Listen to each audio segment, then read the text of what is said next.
record or to put up more than 30 minutes or 15 minutes worth of text at a time, so it's pretty neat.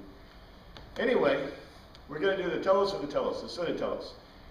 We're going to have John, but then also I want to put in the conclusion and the end part, which is really good. I was supposed to, I thought we were going to give like 4 presentations at the beginning of this week, but luckily I'm only giving 2, because I did one on, well, I did Sunday and then I did Monday evening and now I'm doing this one.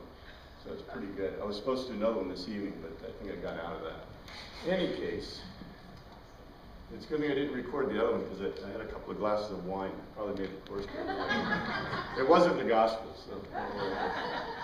But we've been looking at the Gospels as Greek literature because it is Greek literature, right? And we're looking at the literary context and also the Gospels as history within their historical and cultural context. And so that's why we say that we're looking at it in terms of the history and the literature. And as you can see, it's very interesting and unique literature. It's not what we expect.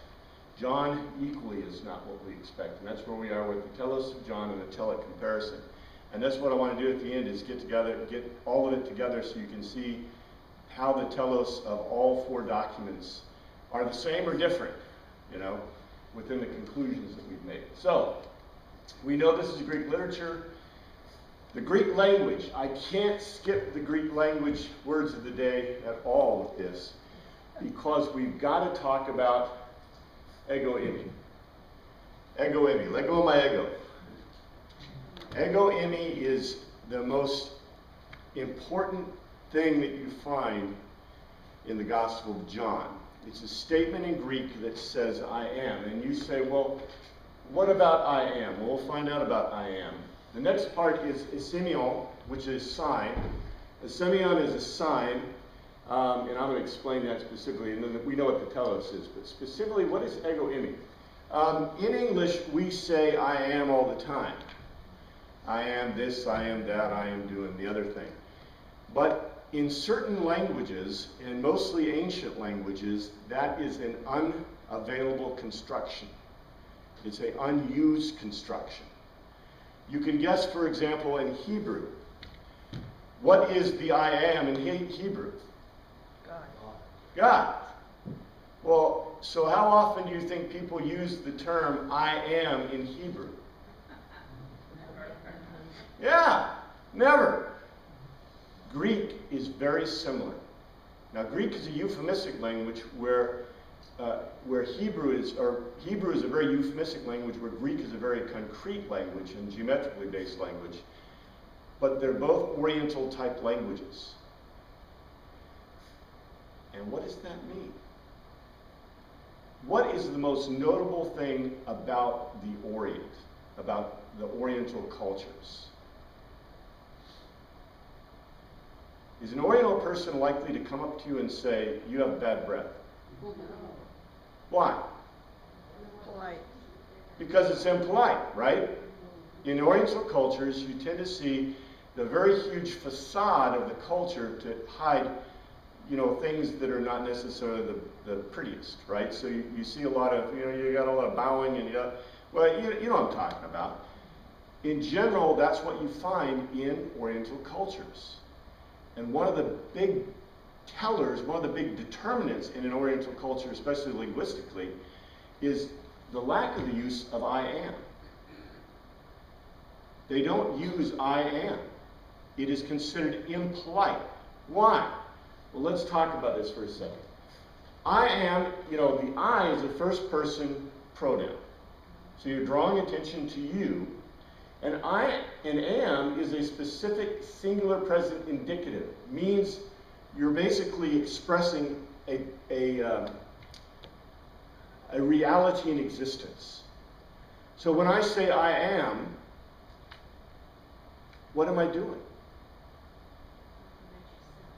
I'm talking about myself, yeah?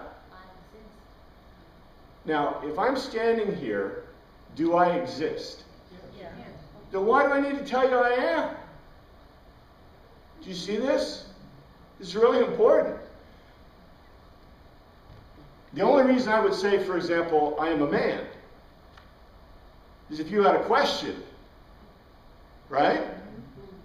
The only reason if I said, something like, well, I am whatever, you know, any of that is in a cultural sense bragging, right? Or stating the obvious.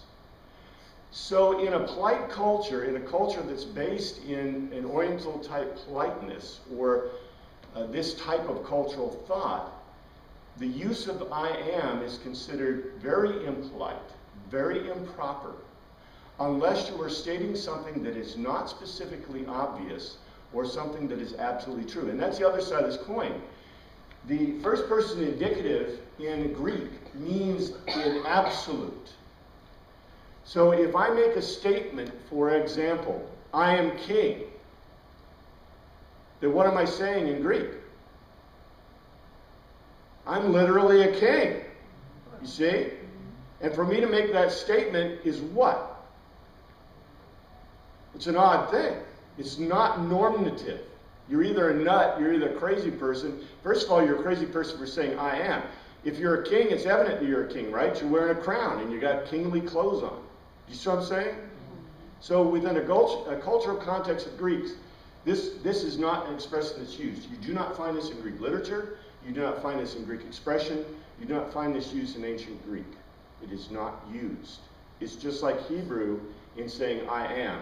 It is a term that is not used, except in John.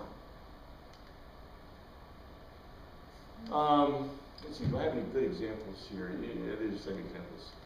In any case, a semeion is basically a indication. Now, you know, the Strong says ceremonial, supernaturally, a miracle, a sign, a token of wonder. No, it's just a sign. It just specifically means a sign. It comes from Samanuel, which means to indicate, an indication. So it's, you know, it's come to mean a miracle, but it really isn't. We see this used in Matthew, Mark, and Luke, and John. But specifically in John, this is a very important term. We're going to focus on these chapters in John 1, 2, 4, 5, 6, 8, 10, 11, 15, and 20. And the reason is because what are we looking for in the context of these documents? Well, the most important thing. And where do we think we'll find the most important things? Remember? In Matthew, we looked in the discourses. In Mark, we looked in the sayings. In Luke, we looked in the sayings. We looked at the narrative construction around them, but the focus was on the dialogues, right? Because in a Greek dialogue is where we expect to find a logos to Telos. So where do you think we're going to look in John? Signs. In the logos. Well, see if the signs fit in there. But yeah, in the dialogues. In the dialogues. In a Greek document, remember, in this period, for the first time ever, we're seeing Greek narratives and sayings strung together in a singular document. That's why these are unique documents in history. That's why the Gospels are so unique. Because for the first time, we see narratives and sayings strung together, put together. And so basically, we're looking for the logos to Telos in the dialogue constructions. Because where do we expect to find logical arguments in Greek? In the dialogues. Now, we do find them in narratives, like I told you, Herodotus, Theodocles, etc. But generally, what we're looking for is like a Socratic dialogue. And that's what we're going to see. So in any case, that's what I just said. John is not organized around dialogues. It is organized around narratives. The focus of John, however, is 7 signs, and not 7, but 9 specific I am statements. I need to change that. Ego eimi statements. But a statement, a quoted statement is a dialogue, right? A discourse. So although it's organized around narratives, just like Luke is, we're going to look in the dialogues for those specific, logos to tell us. John refers to these as witnesses of divinity, which is very similar to what Luke does. Luke calls it eyewitnesses, but John specifically calls it eyewitness to divinity, and we're going to see that. So, our look at John has got to focus on the signs and the I am statements. We'll frame the whole logos to tell us in that. John, I'm going to skip that. It's okay. Let's look at the signs.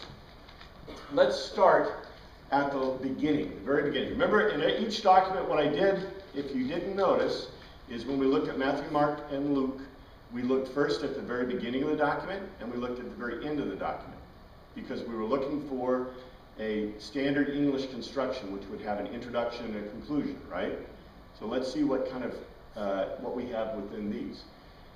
Here's the very beginning statement, the statement of what we call the statement of Amar. I'll explain it in a second. In the beginning was the Logos. What's the Logos? No, it's an argument. You guys, you know, we love to translate this word as word, but a Logos is an argument, right? In the beginning was the Logos, was the argument. And the Logos, the argument was with God, and then the Logos was God. And he was with God in the beginning. Through him all things were made. Without him nothing that was made was not made. What this refers to is, if you look in the Septuagint, Septuagint is the Greek version of the Torah, of the Old Testament documents. In Genesis, it begins, and it says, in the beginning was Theos, was God, and the Hebrew says the Ruach HaKodesh. The Greek says the Pneuma. The Hagios Pneuma, it doesn't say Hagios, it just says Pneuma. The Spirit of God rested on the waters. And then it says, and then God Logosed. The word in the Hebrew is Amar. Amar is a command word, meaning God spoke. But the Greek translation says that God Logosed. What did God produce? A logical argument, which was the creation of the world. That's what we call the Amar statement. So in the beginning was God the Father, God the Pneuma, and God the Logos. And so what does John begin with? In the beginning was the Logos, the statement that God made that created the world. The logical argument of the beginning. This is where this comes from, if you ever wonder. It comes from the Septuagint version of Genesis, the very first verses, I think 3 verses. And that's why it says, through him, and this is basic rabbinic thought, pure rabbinic thought, it's good stuff. And here it is. In the beginning, God created the heavens and the earth was formless and empty, and darkness was over the surface of the deep, and the Spirit of God, the Pneuma, the Ruach HaKodesh, was hovering over the waters, and God Amar, that's translated in the Greek, and God Logos, let there be light. The darkness shines out. This is the rest of that part. This is just all about that. You guys know this stuff. The Logos became flesh and made his dwelling among us. And if you remember in Matthew, what was the whole point of Jesus' sermon on the high place? He was giving you a Logos, a logical argument. Here he's called the logical argument. Oh, let's see. Here's an interesting segue. He did not fail to confess, but confessed freely, I am not the Christ. This is not an ego eimi statement. Now, how do I explain this correctly?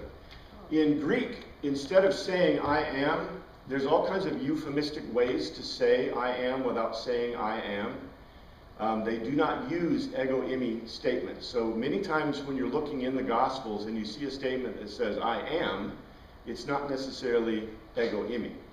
That's my point. So you'll find these places all through Matthew, Mark, Luke, and John. The problem is that if you're reading it in Greek, the statements are obvious, but if you're reading in English, they're not quite as obvious. How do you do that? You make, for example, use different verb choices.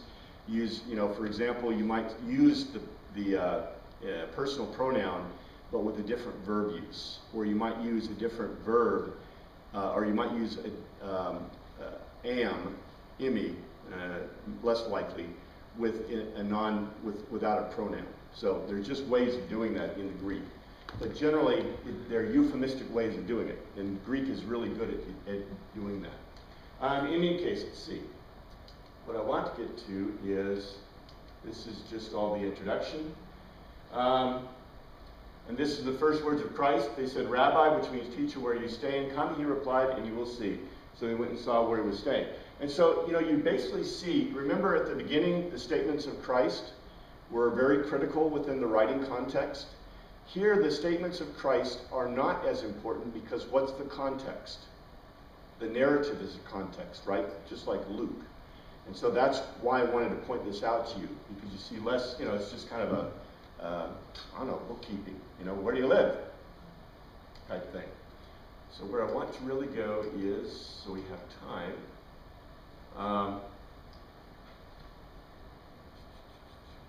This is a declarative statement we find right at the beginning of John.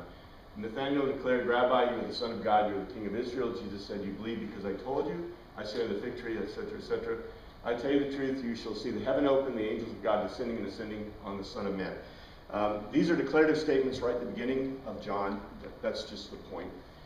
In other words, John isn't trying to really set up a huge... he's not trying to hide anything. He's straightforward about it. Right at the beginning, he basically equates Jesus with God. He basically states that God is the Son, or Jesus is the Son of Man. He basically gets all his bookkeeping out of the way, and he sets it all together because that's not his point. We'll see what his point is in a second. So anyway, the statements are defined within the context of the whole Logos. He's stating that whoever he's writing about is the Logos. In other words, is the command statement of God, period, dot. And he equates that with the Son of Man. That's the answer to the question that the Jews are looking for. Now, let's look at the end of John. And Jesus told them, because you have seen me, you have believed. Blessed are those who have not seen and yet have believed. And Jesus did many other miraculous semeion in the presence of his disciples, which are not recorded in this book. There's only 7. There's only 7 miracles in John. 7 signs, 7 semeion. These are written that you may believe that Jesus is the Christ, the Son of God, and that by believing you may have life in his name. Okay, what is that? It's a telos. It's a telos. It's the only document we get where we have a telos that's actually written down. And guess what? John puts it right where he'd expect the guys to find it. This is kind of like the Romans. Now, what's really interesting is John, and I'll show you this in the Tellic comparison, John is probably the best of the Gospels in terms of Greek literature, in terms of its writing style. However, in terms of a Greek argument, it's not, which is really odd. We don't look for a conclusion in Greek documents, but maybe we find one. We've got to tell us right there. The focus is clear. He's saying right at the beginning, here's my argument, here's my logos. My logos is about the logos. That's what he says. And then he says, here's my telos, here's my goal. What would you think a Greek reader would think about this document?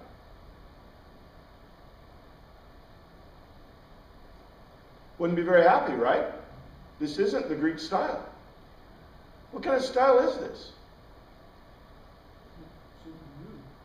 It's not as new as you think. If you remember, I don't think I've talked much about it in this class, but what's the Hebraic? Does anybody remember what the Hebraic or the way Hebrew literature is generally written in the ancient world? Synopsis body.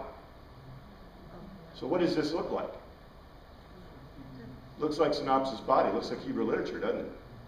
So a Hebrew reader of John would be like, oh, this is great.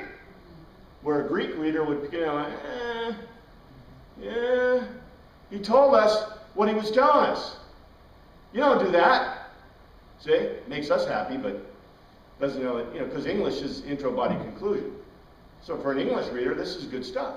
And you thought John was confusing. Matter of fact, this is one of the reasons that John is the document that's most often given to people, no converts, for example, to Christianity. It's considered, it's a pretty complex document, but it's considered simple compared to the other Gospels. Seems like to me it's, I don't know, interesting.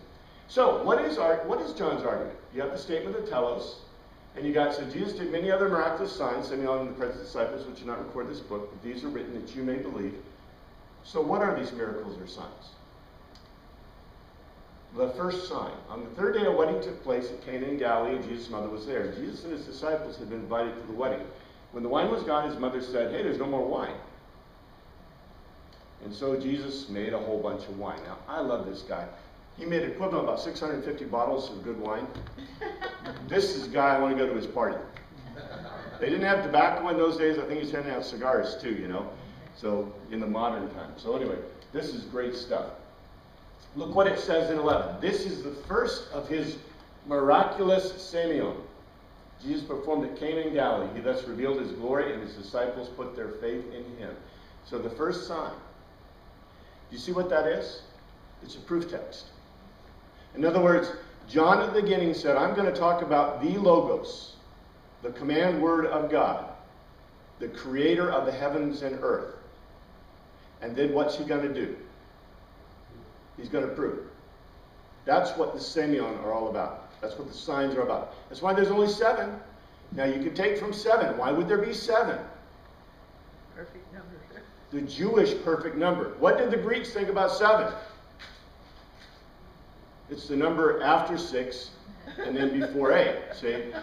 But to the Jews, 7 is a very important number, right? You see who he's writing this to? In any case, the second sign. They went to the Passover. Once he visited Cana in Galilee, he turned water into wine. So to remind you about it, there was a royal fish whose son lay sick at Capernaum. The man heard that Jesus had arrived in Galilee from Judea, went to him and begged him to come and heal his son who was close to death. Unless you people see miraculous, look at this. Unless you people see miraculous signs and wonders, Jesus told them, you'll never believe. So what's John giving us? Signs, proof. Don't you love it? It's beautiful. This is just great, straightforward stuff. The royal official said, sir, come before my child dies, etc., etc. And so we know that he healed him. This was the second, look what it says in 54. This was the second miraculous semeion that Jesus performed, having come from Judah to Galilee. Can John make it clearer? There you go. There's the healing of the royal official's son. That's a proof text. We don't have the egg whammy yet. Let's see what goes next. Third sign. And sometime later, Jesus went to Jerusalem for the feast of the Jews. And there was in Jerusalem near the sheep gate a pool, which in Aramaic is called Bethesda, which is surrounded by 5 colored colonnades. And there a great number of disabled came to life. And I think this is the pool of Shiloach. This is the pool, if you remember Hezekiah had the pool. And I didn't mention this class yet, but in the Hezekiah's time, the pool of Shiloach was a bubbling pool, a pool of living water, okay? But by the time of this, the hole, the water inlet had become so filled with debris that it was no longer living water. It was now smooth. And so anytime the water moved, people believed that an angel had touched the water and therefore you could be healed if you touched it. And so this, by the way, is the same water that was used, brought from the pool of Shiloach to the temple for the Rosh Hashanah to cleanse the altar with the living water, where in John we find, well, I hope I have that part because it's a really cool part. Anyway, there was a great number of disabled people, and there had been a man invalid for 38 years, and he was lying there, and he said, help me in the pool, and so the man was cured on the Shabbat, on the Sabbath. John doesn't have to tell us this time, because, you know, in Greek literature and all ancient literature, you don't need to repeat that thing that you've already told them, right? So we already got it twice. John may remind us again, but in any case, he doesn't have to, because we know this is the third sign. And so, sign 3, the Sabbat, healing of the invalid at the pool of Bethesda, that's the proof. So the fourth sign, after this, Jesus crossed the shore of Galilee. A great crowd of people followed him because they saw the miraculous signs. You know, it's throughout John. Can't get away from it. Miraculous signs. Then Jesus went to the mountainside and he sat down with his disciples, and the Jewish Passover feast was near. Jesus looked up and saw a great crowd. Where should we buy bread for them to eat? And you know what this is, right? This is the feeding of the multitude. Not 5,000. 5,000 is the other ones. This is the feeding of the multitude. So, in any case, the boy with the 5 barley loaves and 2 small fish, and so he breaks them up.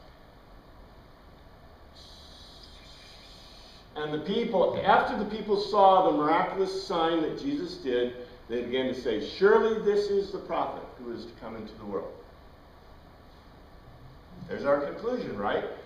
Jesus, knowing they intended to come and make him a king by force, withdrew against the mountain by himself. No need, you don't have to, but he did tell us again. If this time the people made the conclusion, so they're catching it, right? That's your proof text, the feeding of the multitude. The next one is the first ego eimi. So let's see what the first ego eimi. Jesus told them, I tell you the truth, it's not Moses who's giving you bread from heaven, it's my Father who gives you true bread from heaven.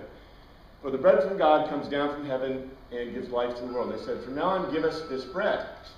Then Jesus declared, ego eimi, the bread of life. Ego eimi, the bread of life. Now, what's wrong with this statement?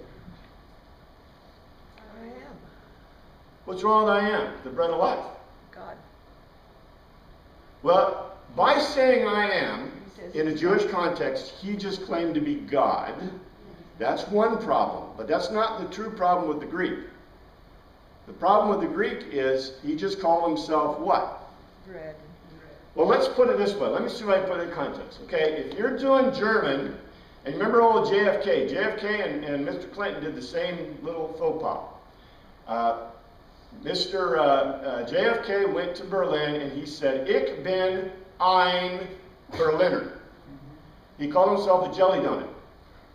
Because in German, if you say, Ich bin ein Berliner, that means you're a jelly donut. A person who's from Berlin says, Ich bin Berliner. They do not put in an article. Mr. Clinton said, Ich bin ein Pilsner. He called himself a beer. If you're in Germany, you say, Ich bin Pilsner. Jesus Christ just called himself a piece of bread. Do you see this? This is not allowed construction in Greek. However, it is a euphemistic construction that is very obvious to us because we are euphemistic language. The people who are listening to this are what background? Generally Hebrew Aramaic. They're Greek speakers, right? We know they're Greek speakers, they have to be. But they are Hebrew and Greek thinkers, right? That's what I've been talking about all the whole time. They're Hebraic thinkers that are getting into this Greek rational thought. And so what happens is he just used a euphemistic statement in the Greek. Now to us euphemistic thinkers, this is great. To a Greek thinker, what's a Greek thinker going to do? He just called himself a jelly donut. You know what I'm saying? So, this is really an important point because he just said in the Greek, I am literally the bread of life. Now take this a couple of ways. If you take it in a pure Greek sense, that's cool. If you take it in a Hebraic sense, that's cool. You see what my point is? This is a very deep statement because it's a non-allowed construction. And so when a Greek reader gets to this, or even let's say a Hebraic Greek reader, what happens? What do they do? Think. They stop and think. See, this is like saying something funny in English, and you stop and go, what? See? We miss it in English because this is just a normative construction to us. Now, you'd think we would think a little more about it, because when somebody sits there and says, I am the bread of life, how can we just go, just keep going by, right? But this is a very important statement. In any case, the feeding of the multitude followed by the statement, I am the bread of life. In other words, he's saying that he's going to offer bread that has unique characteristics beyond that makes you living or alive. So very deep, very, very deep Greek statement. Following the signs is that emphatic declaration. The Logos concept is embodied as this as historical witness. Because why? Why is this a big deal in terms of the Logos? What is now your argument? He is arguing that what? He's God. He's basically created. He's the creator of the bread of life. He is the Logos of the bread of life. He's telling you that he is literally the bread of life, which means he is literally the Logos statement of God. And that's that point, the declarative statement. So let's see, the fourth sign in the second I am. When Jesus spoke again to the people, he said, Ego eimi, the light of the world.